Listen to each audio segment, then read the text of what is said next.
In 1861, a baby was born, and that became a huge problem for his notorious family. You would think Rhoda Loomis would be very excited to be a new grandmother, but instead, she was furious. Rhoda was, for a time, the leader of the largest crime syndicate in the United States in the 1800s, called the Loomis Gang. She hated the idea of any of her sons fraternizing with women, and now her son Wash, the new leader of the gang, had just welcomed a baby and probably soon to be a wife to be the new heirs to his fortune that would no longer be hers.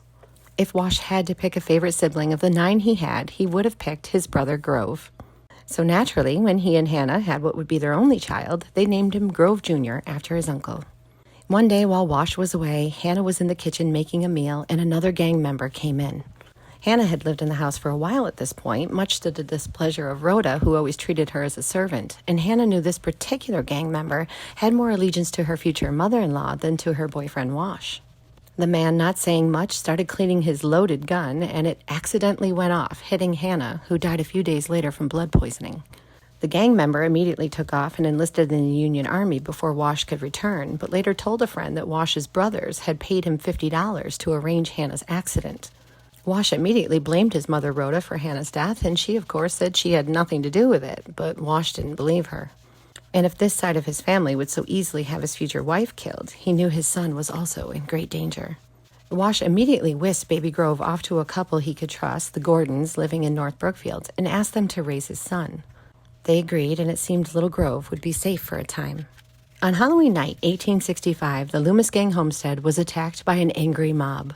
Tensions had been building for years between every town around here and the gang for their constant thefts and arson. Wash's brother Grove was beaten and lit on fire right in the kitchen, but he survived, and Wash himself was found later that night in a woodshed, with his skull so badly fractured from being hit with the end of a pistol, it was said he looked as if he had been scalped. Sheriff Jim Filkins was tried for Wash's murder, but was found innocent, and now little Grove was officially an orphan. Rhoda was back in charge of the gang, but one problem still remained. When little Grove would turn 14, he would inherit his father's fortune. On February 6, 1875, 4 days before his 14th birthday, little Grove's uncles Denayo and Plum, along with his Aunt Cornelia, who were all very much on Team Rhoda, raided the Gordon house and dragged a terrified Grove away from them. The plan was to take him off to Hastings Center, New York, where they had all settled after being banished from this area that Halloween night. But then they planned to take him to Canada, where their other brother Wheeler had escaped after raping a 14-year-old disabled girl years before. Sheriff Filkins learned of the abduction and, with the help of the officer in Hastings, rescued little Grove 16 days after he had been abducted.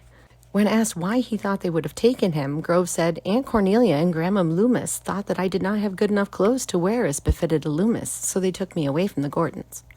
Sheriff Filkins personally made sure the paperwork was finished to make the Gordons Grove's permanent guardians. Grove Jr. lived out his days about a half a mile from the cemetery in Stockwell, New York, becoming a chicken farmer and marrying Mary Luce. They had a long, honest, quiet life together, having no children and being very involved with their community until Mary died in 1934 at age 73 and Grove at age 76 in 1937. Any money he had inherited from his father was long gone, and their farm was put up for auction to pay his debts after his death. His headstone faces where the Loomis house once sat, and it's said on Halloween night one can catch a glimpse of his father Wash's ghost strolling around the property.